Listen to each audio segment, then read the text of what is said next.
নমস্কার বন্ধুরা, Bengali eating হাউসে সবাইকে স্বাগত। আজ আমি আপনাদের সামনে নিয়ে এসেছি কম বেশি সকলের পছন্দের চিলি চিকেন। অনেকে অনেক রকমভাবে চিলি চিকেন তৈরি করেন। আমি এটা কিভাবে তৈরি করেছি আজ সেটাই সবাইকে দেখাবো। ভিডিওটি শুরু থেকে শেষ পর্যন্ত দেখার অনুরোধ রইল। তাহলে চলুন দেখে নেওয়া যাক।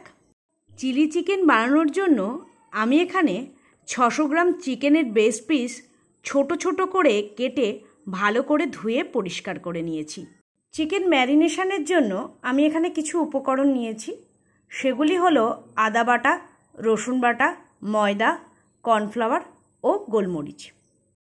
এবার এক এক করে সব উপকরণগুলো চিকেনের মধ্যে ঢেলে দেব। মনে রাখবেন, কর্নফ্লাওয়ারের রেশিও কিন্তু ময়দার ডবল হবে। এছাড়াও আমি 2 চামচ ভিনিগার ও একটা ডিম ভেঙে চিকেনে মিশিয়ে দিয়েছি। ভিনিগার আর ডিম চিকেনটাকে সফট রাখতে সাহায্য করবে। ম্যারিনেশনের সময় নুনটা দিতে ভুলে গেছিলাম, তাই পরিমাণ মতো নুন এবং সবশেষে 1 চামচ সাদা তেল দিয়ে ভালো করে মিক্স করে নর্মাল ফ্রিজে চিকেনটা 1 ঘন্টার জন্য রেখে দিলাম।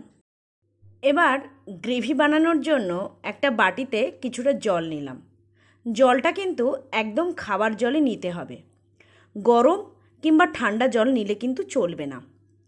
এবার জলের মধ্যে tomato sauce, red chilli sauce, soya sauce ও কর্নফ্লাওয়ার দিয়ে ভালো করে মিশিয়ে নেব। এবার মিশ্রণটাকে ঢাকা দিয়ে রেখে দেব। চিকেনটাকে ভেজে নেওয়ার জন্য এবার কড়াইতে বেশ কিছুটা পরিমাণে সাদা তেল দিয়ে দিলাম।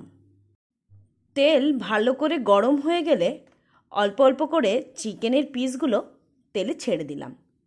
এবার ভালো করে উল্টে পাল্টে চিকেনগুলো ভেজে নেব যতক্ষণ না লাল লাল হচ্ছে। দেখুন কেমন লাল লাল হয়েছে চিকেনগুলো। এগুলো ভাজা হয়ে গেছে। এবার ভালো করে তেল থেকে ছেঁকে নিয়ে এক এক করে চিকেনগুলো একটা থালায় তুলে নেব। এইভাবে এক এক করে সবগুলো চিকেনের পিসই লাল লাল করে ভেজে থালায় তুলে নেব। চিকেন ভাজা হয়ে গেছে। এবার গ্রেভি বানানোর জন্য সেই তেলেই একটা ক্যাপসিকাম ছোট ছোট করে কেটে দিয়ে দেব। এর মধ্যে 2টো কাঁচা লঙ্কাও চিড়ে দেব। এছাড়াও 2টো পেঁয়াজের খোলা বের করে তেলে দিয়ে দেব। এবার সব কিছু ভালো করে ভেজে নেব।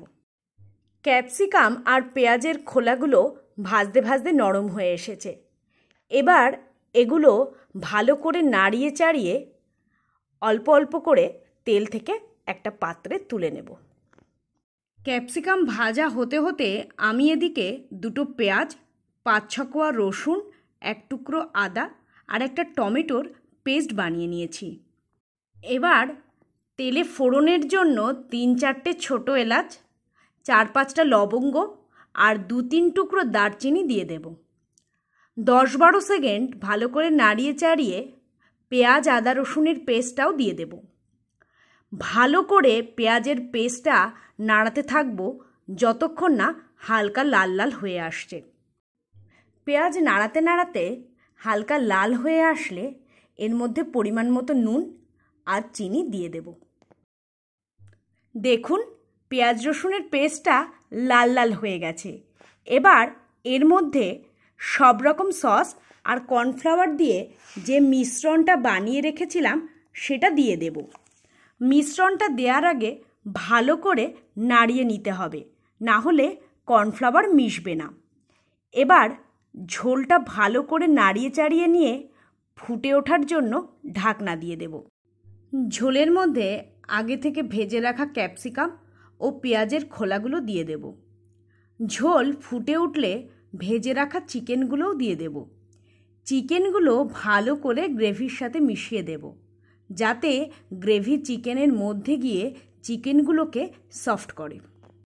10 থেকে 15 মিনিট গ্রেভির মধ্যে চিকেনটা ফুটতে দেওয়ার পর গ্যাস অফ করে দেব। আমাদের চিলি চিকেন তৈরি। এবার কড়াই থেকে একটা পাত্রে অল্প অল্প করে তুলে নেব। দেখুন এটা দেখতে কতটা সুন্দর হয়েছে, খেতেও কিন্তু হয়েছে ততটাই সুস্বাদু। চিলি চিকেন যে পদটা ছাড়া অসম্পূর্ণ, আজ তার সাথেই প্লেটিং করেছি। বাঙালিদের মধ্যে সবসময় দ্বন্দ্ব চলে বিরিয়ানি আর ফ্রাইড রাইস চিলি চিকেন নিয়ে। আপনাদের কোনটা প্রিয় অবশ্যই কমেন্ট করে জানাবেন। সবাই পাশে থাকবেন, সুস্থ থাকবেন, আর চ্যানেলটাকে সাবস্ক্রাইব করতে ভুলবেন না। দেখা হচ্ছে খুব তাড়াতাড়ি নতুন কোনো পদ নিয়ে।